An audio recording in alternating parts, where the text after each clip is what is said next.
Good morning, good morning, good morning, everybody. Uh, Jeremiah just texted me and said he didn't see me, but it clearly looks like there are a few folks, on. So I guess y'all could see me. Maybe he was just having a problem. So it does look like everybody's on. Let me give some shout outs. Good morning, Tifa. Good morning, Annie. Good morning, Amanda. Good to see you. Keita, good to see you, girl. Jerry, good to see you. Joan, good to see you. Jen, good to see you, young lady. Lakeisha, good to see you. Harry, good morning to you, sir. Michael, good morning. Ashley, good morning. Good morning to everybody that's on. Today is Marketplace Monday. And today I want to talk about serving Christ through our careers. Serving Christ through our careers. I remember I always felt like that when I was in the world, uh, God had a job for me to do, obviously, to earn income, to pay the bills, to take care of my wife, to give into the kingdom, all of those things. But I always believed that what I was called to do had a lot to do with my career in the marketplace. I believe that there's no greater place that we can demonstrate the love of God, the power of God, um, our witness, our testimony, than in the marketplace. So today, that's what I want to talk about. Also, I just wanted to say that yesterday in church when we received our tithe and offering, the Lord led me to begin to pray over our seed and literally cover our seed against inflation because our country is really going through a very inflationary time right now. And people aren't talking about it. People, almost act like they don't really care about it or aren't even thinking about it. But when things are going up, it is something that you need to think about. We need to put a focus on it so that we can combat it. One of the ways that I want to help, and I believe that I'm being led to help you all, those that are connected to me, battle inflation, is starting next Monday, I believe. I'm going to start taking a topic um, on, it may take me 2 or 3 weeks to cover a particular topic, but I want to talk about things like the first one I want to do is how to get a raise or promotion in 180 days.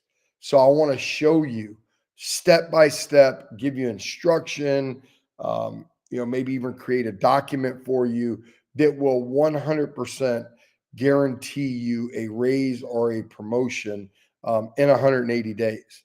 I believe the only reason people don't get raises, the only reason people don't get promotions is because they don't ask. The Bible says we have not because we ask not. And I think that's why we're not getting raises. I think that's why we're not getting promotions. But it's got to be more than you just walking in the boss's office and saying, "Hey, I want a raise." I mean, that sounds great. And he's going to say, "Okay, well, guess what? We'll take that into consideration. See you next week." And then, they're going to wait till you forget about it. And then it's not going to become an issue. So I want to show you the step-by-step process of ensuring that you're going to get increase, of ensuring that you're, even talking to you about understanding how increase works. I have people say, I got $1 an hour raise. Okay. You should never, when it comes to increase in your money should never be based on dollars. It should always be based on percentages. Dollars can be deceiving. How many of y'all in here? I mean, if somebody told you you got a $5 an hour raise, I mean, that'd be pretty good, right? How many of y'all think that'd be pretty good? Well, if you're making $200 an hour, a $5 an hour raise is less than 1%. So then in that case, it's not very good. So when we're talking about increase and we're talking about raises, it's all relevant to the percentage, a raise in relativity to the percentage in which you earn. So when you're talking to your boss about raises, Jen's on here. Let's use Jen as an example. Jen, hey, listen, I appreciate the fact that you want an increase, but what were you thinking? you know. So if you say $3 or $4, that's going to sound like a lot of money. That could sound like a lot of money to your boss. But if you say, you know what, I did my research and I looked it up, and for this area and for my position and for this time that we're in, it's basically saying that somewhere between a 3 and 6% increase is what should be expected. And then I want to show you a way to help you document and have a conversation around, do you fall in the 3% category or do you fall in the 6% category? And I also want to show you how you assure yourself before you have the conversation that you fall in the 6% category. There's a way to ensure that you fall in that category. I actually used to have this conversation with Lakeisha. It was funny. She used to come to me when she would get she never got a bad review, but Lakeisha always just automatically thought if the highest review was a 6 and Lakeisha got a 3, she would be negative about it. Man, Pastor, they gave me a 3 on my review. I'm a 6. And I used to always tell her, why? Why are you a 6? Well, that's just, I just feel, I feel like I work hard. I feel like I'm committed. I feel like, how you feel don't mean anything. Ask Lakeisha, she'll tell you. I used to tell that all the time. She'd look at me, man, sometimes like I was the devil. What's he saying? What's my point? My point is you prepare. We're always remember success is when preparation meets opportunity. Success is when preparation meets opportunity. So you prepare. And that's what I want to do. I want to prepare you to ensure you, number one, that you're going to get a raise. Number two, that you're going to get the maximum amount of raise. Or number three, you're going to get a promotion. Or number four, if you don't get any of those, I'm going to show you how to really know that it's time for you to move on. Some of y'all need to be in different careers, different jobs. Some of y'all have jobs that are affecting your service under the Lord. I've said it before. I've said it 100 times. You just ignore me. But if you have a job that's keeping you away from being in church Wednesdays, Sundays, and Saturdays, those 3 days, it's keeping you away. It's not, the job you have is not of God. Period. Pastor, what are you saying? I just said what I said. It's not of God. And I promise you that if you'll have faith in God, if you'll trust in God, if you'll step out on faith, I'm not telling you to quit your job. People always confuse everything I say. You got to provide for your family. What I am telling you is that when you truly come to a point to where you let the Lord know that you want to serve him, you want to grow spiritually, so you want to be in church on Sundays, you want to be in church on Wednesdays, you want to serve in church. So, we do a lot on Saturdays, so you need your Saturday mornings off. You don't need all of Saturday off, but you need Saturday mornings off, right? And you let the Lord know that. I promise you, if you're working, not only will he give you another job, he's going to give you, because of your desire to want to honor God, because of your commitment in believing and trusting God, what he's going to do is he's going to bring and make available to you a better job than the job you have. A better job with more money, with better benefits, with better 401k, all these different things. That's another thing I want to go over in one of my topics. How do you know when you have a good job? How do you know when you're what does a real pay package look like? What does a real pay package look like? How much of your 401k does your job match? How much can you don't contribute to your 401k? Do you even know those things? What's a better job? A job that participates at 6% on your 401k or 40%? There are jobs that match your 401k 100%. Did you know that? Think about that for a minute. If you have a job that matches your 401k 100%, that means if you save $10,000 a year, they will contribute $10,000 a year. Think about how valuable that makes your job. Do you know that I would tell you most of the people on this call right now, people that know me, people that listen to me, If they were honest, they could not tell you right now what their job matches in their 401k.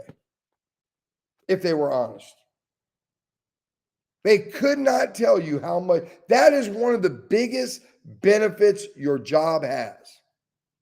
The 401k match. It is free money, but yet you can't even tell me what it is. You can't even, most of y'all can't even tell me the quality of the health care that you have, because you think the only thing that matters in the value of a job is how much they pay you per year or how much they pay you per hour. That's one component of many components of what the job pays. So anyway, that's one of the things I wanted to talk about. Now I got 3 minutes left to talk about today, what I want to talk about. But I wanted to talk about today is serving Christ through our careers. Viewing your career as an avenue for worship and glorification of God. Viewing our careers as an avenue for worship and glorification of God. We need to learn that the number one thing is that we're going to spend over 1/3 of our time. Remember, time is our most valuable asset, right? Time, why is it the most valuable? Because you can't buy more of it. Time is not like a house or a car or stocks or gold and precious, but you can't buy more of it. You can't make more of it, right? Time is like land. God's not making any more of it, right? So because time is our most valuable asset, and because everything that we do should be a service unto the Lord, how do we do that at our workplace? So we have to learn how to balance, right, our professional ambitions, watch this, with our call to grow spiritually and serve our community. We have to learn how to balance our professional ambitions with our call to grow spiritually and serve the community. Now, there are 3 components right there that I just talked about. Number 1, your professional ambitions.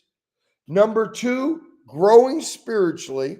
And number 3, serving your community. Those are 3 very distinct things. And what I see happen the majority of the time is people get very ambitious and they focus on their career ambitions. And they allow their career ambitions to now get in the way of them growing spiritually. Oh, but Pastor, I watch online, but Pastor, I did. No. God has called you to be part of the church. The church is a very vital part of what we do. If you're in a church and they gather once a week, then that's your obligation. That's your responsibility. If you're in a church and they gather twice a week, that's your obligation to that community. You need to be there. If they gather every day, there are churches that meet every day. When I was at Revealing Truth Ministries, there was a time that we served every day except one. Mondays was the only day we had off. Tuesday night we were serving. Wednesday night we were serving. Thursday night we were serving. Friday we were serving. Saturday all day. Sunday all day. We were at service. And we were expected to be there. Especially if you were leadership or if you wanted to grow. Period. We didn't have video back then. So that was what the requirement was, and that's what we focused on, right? So that's how you determine what that is, because that's what's going to keep you growing spiritually. And then serving in your community. Serving is not coming to church.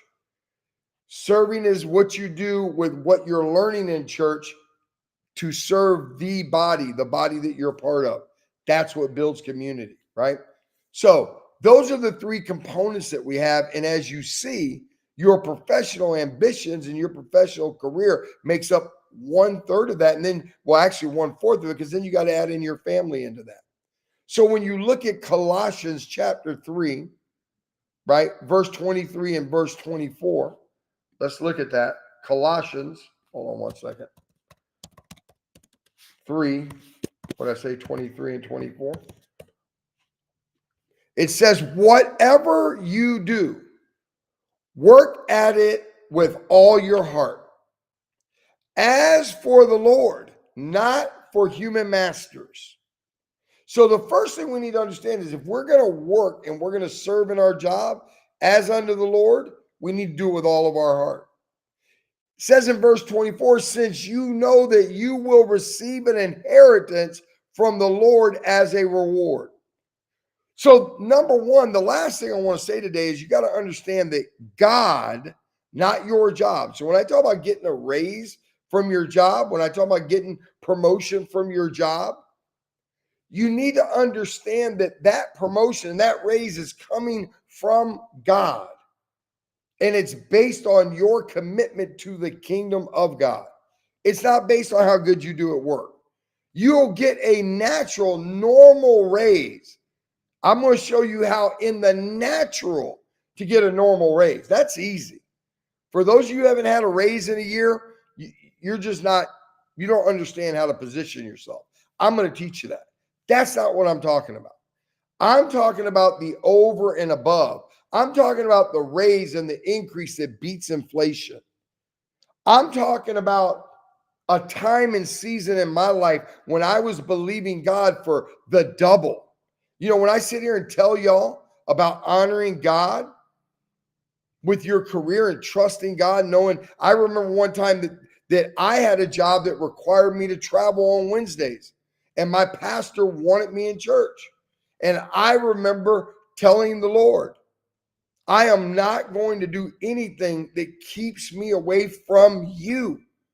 And I believe because of my faithfulness, you will double my income. And I remember going from $60,000 a year to $120,000 a year base salary and one job at one time. And that was God. And that was because God knew. I didn't do it to manipulate God to get more money. God knew my heart. So everything that we do, take away from today, and I'll let you go. Everything that we do relative to our job, we should do as a service unto the Lord. Did you hear me? Everything that we do relative to our job, we should do as a service unto the Lord. What does that mean? Do what you do at your job to get a reward from God. Let God be your rewarder. Let God be your promoter. Let God be the one that gives you increase. Let God be the one that puts you in position. And then you'll begin to develop trust and reliability and faith in God. And then you become a bad motor scooter. I love you, man. Next week, I'm excited. I'll start that next week. Next week, I'll talk about how you get a raise or a promotion in 180 days. Love you, love you, love you. Till next week, Pastor Nick saying, hey, don't forget, listen, forgot. Wednesday, Pastor Franny's going to be taking questions. Don't forget to submit. You know, I was supposed to have the thing on Jeremiah. You didn't make me the slide. I was looking for the slide for the number. I don't have the number on me. But anyway, look on our website. That number is there to submit your questions. Ladies, submit your questions. I think Pastor Franny and Lakeisha will be on Wednesday. They're going to be, Pastor Franny's going to be answering your questions. Lakeisha's going to be moderating. It's going to be really, really good. We're going to continue on her book, Let's Be the Women and Let the Men Be the Men. Thank you so much. See you on Wednesday. Until then, Pastor Nick saying, enjoy